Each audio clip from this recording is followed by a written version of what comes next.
कोई कोई कहते हैं धर्म का फल क्या है? धर्म का फल संपत्ति पाना है कि भगवान पाना है? बड़े बड़े संत महाराज कहते हैं कि धर्म का फल होते हैं पैसा पाएगा। हाँ, ये धर्म जितना काम करते ना वो ओकर बदला में हमारा पैसा मिली तो वो धर्म के फल है। सही है। तो एक आ रहा है कि धर्म का फल क्या है? एक फल होता है संपत्ति पाना, दूसरा भक्ति पाना। यदि आप धर्म काम करते हो, जो भी दान करते हो, यज्ञ करते हो, जप करते हो, जो भी काम करते हो, तो आपको क्या चाहिए? पैसा चाहिए कि भगवान चाहिए? संपत्ति चाहिए? नहीं चाहिए? आके चढ़ा देने यहाँ बोलना पड़ेगा श्री राधे राधे। किन किन को संपत्ति नहीं है, नहीं चाहिए? हाथ उठाना तो ही मन। भगवान चाहिए कि संपत्ति चाहिए? दोनों चाहिए। परीक्षित महाराज बहुत चतुर है, बोलना पड़ेगा श्री राधे राधे, है ना। तो दोनों आप लोग को चाहिए। लेकिन वास्तविक में यहाँ धर्म का फल बता रहे हैं। वास्तविक में आप लोगों को मैं बताने का प्रयास करूंगा कि धर्म का फल क्या है। एक कहते हैं कि धर्म का फल होता है संपत्ति पाना, एक कहता है धर्म का फल भक्ति पाना। इसके विषय में थोड़ी सी चर्चा करेंगे। मान लो की बात है, आपको संपत्ति मिल गई है ना, जमीन मिल गया, 100 एकड़ जमीन मिल गया, सोना मिल गया, चांदी मिल गया, 9 लाख हार मिल गए माता को, है ना। मात्र भक्ति नहीं मिली। संपत्ति को तो छोड़कर सब जाएंगे, है ना, जमीन जायदाद सब छूट जाएगी। और मान लो भक्ति मिल गई, तो भक्ति से आपको क्या मिलने वाला है? भगवान मिलेंगे। और भगवान सदा के लिए मिलेंगे, एक जन्म के नहीं हर जन्म के लिए रिश्ता जुड़ जाएगा और संपत्ति छूट जाएगी। तो एक ने कहा, सेठ ने कहा, महाराज जी धर्म का फल संपत्ति पाना और भगवान को पाना। यदि जिनके पास संपत्ति है तो क्या करें? भगवान को कैसे पाए? तो उस धन को धर्म में लगाओ तो आपकी कल्याण होगा। धन को किस में लगाना है? धर्म में। हाँ, घर में बहुत सारा धन है, संपत्ति है, चीज है, पैसा है, लेकिन उस धन को आप धर्म में नहीं लगा रहे हो तो पैसा क्या मतलब, है ना। दियार खाती कथे काकत हो तुम्हारा हैं? क्या खाते हैं आप? दीमक। हाँ, दीमक। तो दीमक मत खाए। अच्छा, छत्तीसगढ़ दियार कथो काकत हो। हाँ, तो आपके पैसा को क्या करना चाहिए? उसको धर्म में लगाओ, कुछ ना कुछ, तभी कल्याण है। मतलब आप वास्तविक में आप कुछ नहीं कर रहे हो, भक्ति भी नहीं है, तो धन को धर्म में लगाओ तो आपका कल्याण है। बोलना पड़ेगा श्री राधे राधे। जीवन में 2 काम मत करो मेरे प्यारे। ये कौन से 2 काम हैं? पर निंदा सम अगन अगर काहुई बात न देव न दोषो। एक तो दूसरा का दोष मत देखो।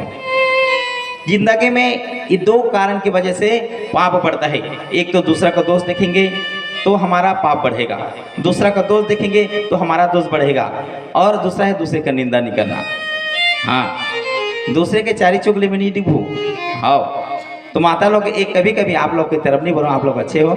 एक माता जैसे बैठ जाती है तो दूसरा माता आती है, तो उसके बाद बैठते बैठते बात करते करते 4 माता का भीड़ लग जाती है। अमुक फलानी ऐसी है ना, ठिकानी ऐसी है ना, ये देख करते करते सभा हो जाती है। बोलना पड़ेगा श्री राधे राधे। पंचायत हो जाती है। तो ये निंदा करने से क्या होता है? खुद का नुकसान। एक बार क्या हुआ, दृष्टांत बताऊं? टाइम कितना हुआ है जी?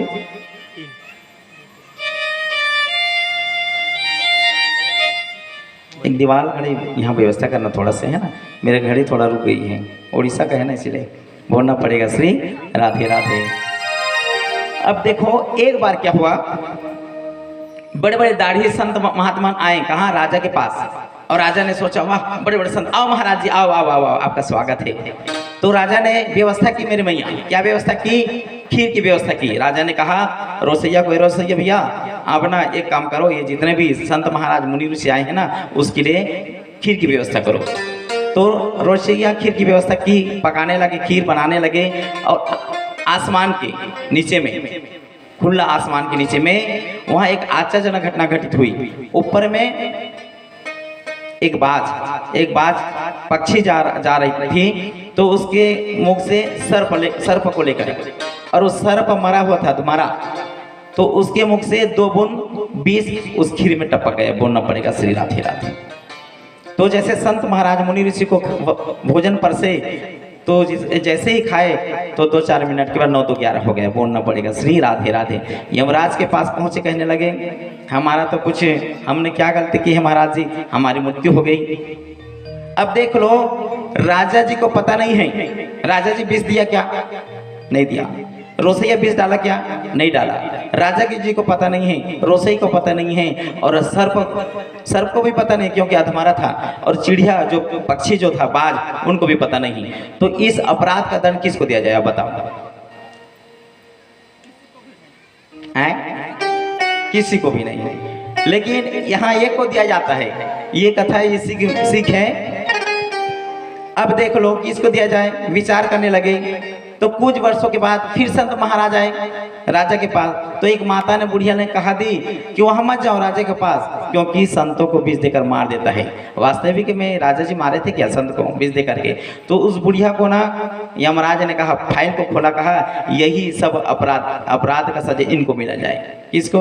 बुढ़िया को, क्योंकि इन्होंने कभी भी मारने की कोशिश नहीं की, लेकिन ये मिथ्या आरोप लगा रहे, दूसरे की निंदा करें, दूसरे की तिरस्कार करें। तो इस सारे अपराध, जितने अपराध हुआ है, जितना पाप हुआ है, संतों को मरने का अपराध इस बुढ़िया को दिया जाए।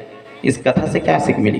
कि किसी का निंदा ना करो, सच्चाई को जाने बिना, वास्तविक को जाने बिना मिथ्या आरोप ना लगाओ, क्योंकि मिथ्या आरोप लगाओगे आप पाप का भागीदार खुद को बनना पड़ता है मेरे प्यारे। इसीलिए किसी का निंदा ना करो, किसी के ऊपर मिथ्या आरोप ना लगाओ, झूठा आरोप ना लगाओ, बोलना पड़ेगा श्री